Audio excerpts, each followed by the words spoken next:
Bonjour, je suis Éric Allard, je suis le maire de Châteauguay. Bienvenue à la 3e édition de notre podcast. Et on a des sujets super importants aujourd'hui qu'on va pouvoir jaser. On va parler entre autres de loisirs, de parcs, d'environnement. Puis pour qu'on puisse en jaser ensemble, j'ai deux conseillers qui vont se présenter, qui vont participer à la discussion. Mike Gendron, conseiller municipal, à 23 ans, 7e mandat. Très heureux avec vous, l'équipe Alliance surtout.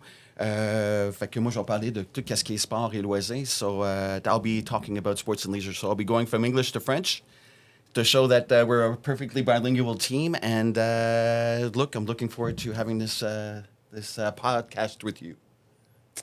Éric Corbeil, je suis le conseiller municipal du district 3 de Robutel de Lanoux. Et puis, on va parler aujourd'hui du plan de transition écologique, puis ce que ça veut dire pour nos infrastructures, pour nos parcs, pour notre vie en général, ce plan-là. C'est vrai que ça a un impact, puis il faut qu'on le réalise à quel point. Mike, when we're talking about parks, it was a goal that we had since the beginning. We wanted to change what Chateauguay looks like for our parks, to aim at different clientele. Can you talk about it a little bit? What we did? Probably 7-8 years ago, the three of us, you, yourself, Lucy Laberge, and myself, we did a round of the parks in the city of Chateauguay, and we saw how the parks were hurting, outdated, and definitely not for the services of our citizens in the city of Chateauguay. So we made a list, and I'm sure that the citizens have noticed over the last 8 years the massive investment that we made into the parks, whether it's the water parks, Vincent, Désiel, Bonneau, Primo, name them. We invested a lot of money, but what was important is that we locate them in areas where families needed them. So to have a water park behind a single-family dwelling home wasn't worth it. There's pools. There's 2 pools out of every 3 homes in Chateauguay. So we decided that we were going to put them where they needed them, apartment buildings, HLMs, where the families really needed them. And now our parks are they're all had different themes also. So our parks, it's not rare to see 100 people enjoying their day with their families and having barbecues and events. So we've done quite an incredible accomplishment in the last 7-8 years. Eric has one park in his district, Désiel, that changed dramatically also. Ah oui, je suis content que tu parles des parcs, Mike, parce que déjà dans mon quartier, moi, il n'y en a pas beaucoup des parcs. Puis en fait, on n'avait pas de jeux d'eau, on avait un vieux terrain de tennis qui était là depuis, on m'a dit, depuis probablement les années 60, là, qui n'avait pas été retouché. Ça a fait du bien, ça revitalise un quartier, c'est pas croyable, là. Il y a des jeunes par centaines qui utilisent le parc Désiel maintenant, qui n'allaient pas du tout. Là, on voit des jeunes jouer au soccer jusqu'à 10 heures le soir. Il y a des gens dans les balançoires. Les jeux d'eau sont occupés comme jamais. Puis, ça nous laisse avec un gentil et beau problème. On a déménagé l'ancien jeu de modules vers le grand parc du parc Désiel. Ça nous laisse un bel espace vert sur un coin de rue où là, on pourra décider ce qu'on veut faire. Est-ce qu'on veut un petit air de repos? Tout le monde sait que je fais beaucoup de marches dans mon quartier. Je n'irais peut-être pas ça. Une petite table de pique-nique, des arbres, simplement. Donc, c'est à voir avec les citoyens du quartier. Oui, mais on sait qu'il y a encore beaucoup de travail à faire, hein, parce que c'est important d'identifier des secteurs, des types de parcs. Mike, tu en as parlé tantôt, qui ont des thèmes différents. Mais il y a des clientèles différentes. Fait que c'est important de penser à tout ça puis de continuer à le planifier. Mais moi, quand je passe en avant d'un parc, ce que je trouve super intéressant, c'est quand il est plein. T'sais, vous l'avez mentionné, ça a changé la vie de quartier. Est-ce que c'est ça que vous entendez quand vous parlez aux citoyens? Absolutely. Whether it's, I talked about all the parks with the difference, but we placed them also where you can play soccer, where you can play baseball or tennis or whatever. So all the water parks are in a major park that offers all kinds of different sports. Not to mention the investments that we did with the pickleball courts, the softball at Bono Park.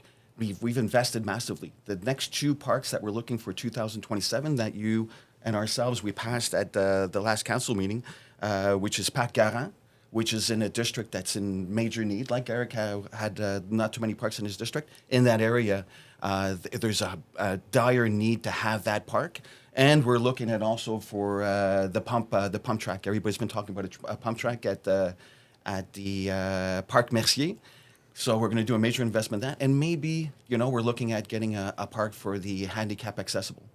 So that would be a very nice important. project, but you're right. The pump track is going to be close to the skate park, Yep. so it aims at a different clientele. So I'm happy Teenagers, because absolutely, yeah. it's different for everybody. It's going to be a new destination for our citizens. So I'm really happy with that. But when we talk about leisure, it's not only a matter of park. There's a lot of changes that we put in place in Chateauguay. How do you see it? What do you think we did well, and what should we aim at? There was a part of that it was one of our goals. It was to have a festival. Well, to have the festival, which is Rivio, which is our second year. So, but we had 5 years of having La Fête de Saint-Jean, La Fête du Canada, and Thursday nights in the park, which has been a success because we had very small events for those the major La Fête de Saint-Jean, La Fête du Canada. But now there's major attractions. We have an amazing park, CMP Park, to accept and have access to thousands of different citizens to come over and enjoy and have fun with us. So Chateauguay is a place to enjoy, to have fun, to bring your families, and to party. It's fun. So it's quite exceptional what we've done.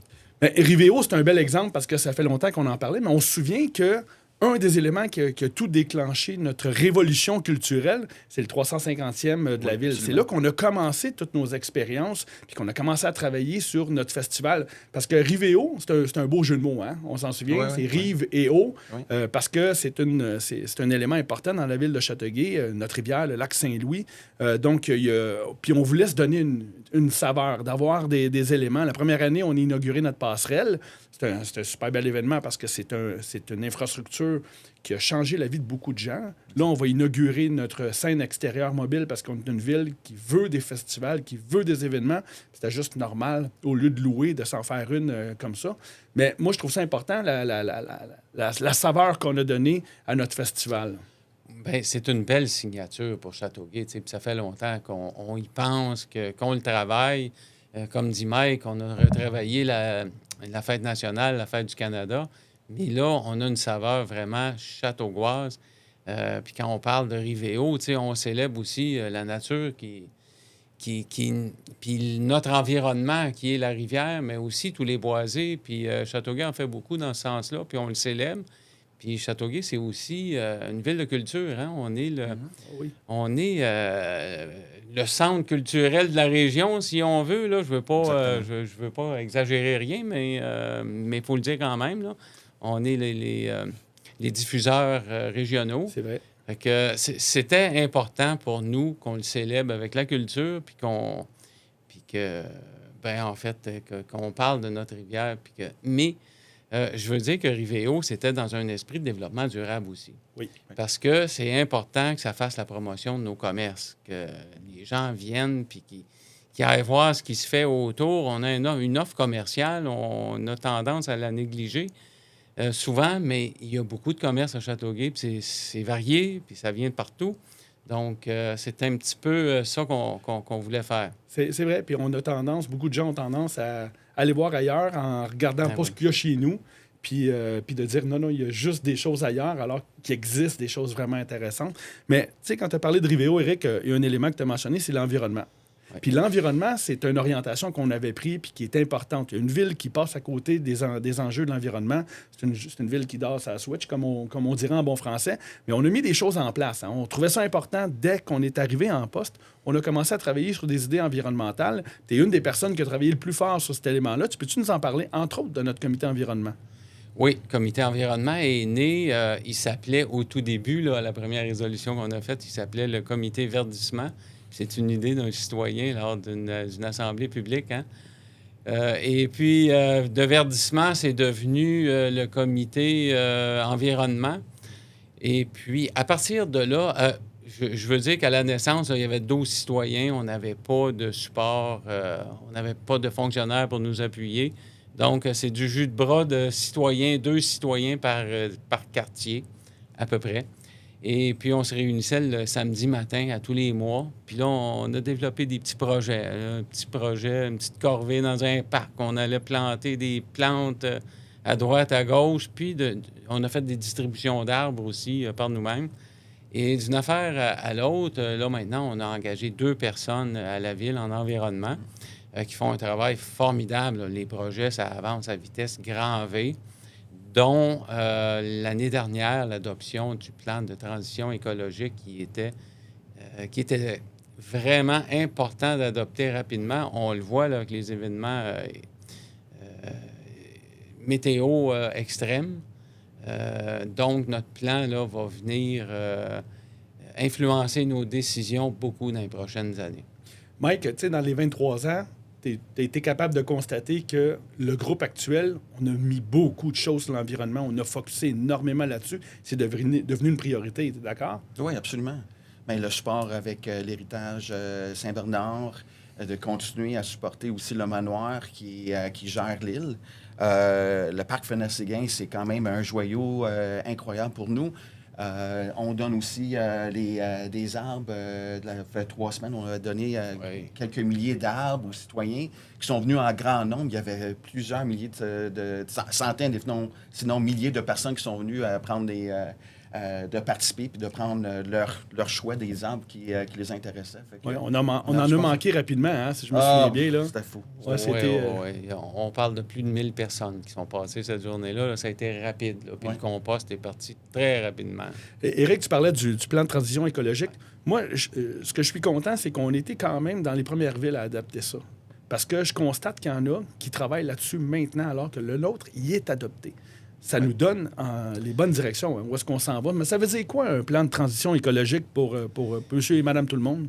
Un exemple bien concret de ce que ça veut dire, Éric, là, c'est quand on plante des arbres ou qu'on refait une rue et puis qu'on fait un aménagement paysager, ça permet à l'eau de percoler dans le sol puis de ne pas aller dans le sous-sol des gens. C'est ça, concrètement, que ça veut dire, un plan de transition écologique. Ah, puis ça, c'est super important. Il n'y a personne qui va être contre cette idée-là, c'est certain. Puis tantôt, tu mentionnais, tu sais, c'est le fun de se vanter un petit peu. Hein? La Ville a commencé à gagner des prix, puis là, il y a 2 sujets qu'on parlait, là.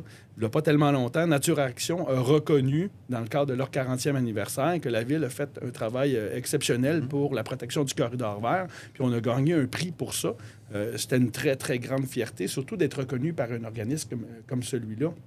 Puis je sais que le comité environnement était fier de ce bout-là. Le comité environnement était très, très, très content qu'on ait remporté ce prix-là, honnêtement. Puis tout le mérite revient aux membres du comité, là, parce que vraiment, là, ils ont tenu à bout de bras les travaux de ce comité-là depuis un bon bout de temps. Oui, on est très, très, très... Très fiers, vous avez raison. Puis le conseil aussi a pris cette direction-là. Donc, c'est un travail de longue haleine qui n'est pas terminé. Puis en même temps, tantôt, on parlait de Rivéo. Puis là aussi, on a remporté 2 prix pour Rivéo. Je pense qu'on est dans la bonne direction.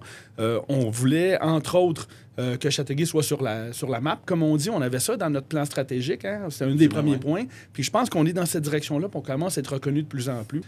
Messieurs, c'était super intéressant. On a couvert 2 sujets qu'on le sait que les citoyens, ça les interpelle parce qu'on en entendait parler, hein? Pas juste à la dernière élection, mais l'autre avant, on entendait parler d'environnement, on entendait parler de loisirs, de parcs, d'activités. Puis je pense qu'on a fait des très belles progressions là-dedans. Moi, je suis vraiment fier du travail qu'on a fait.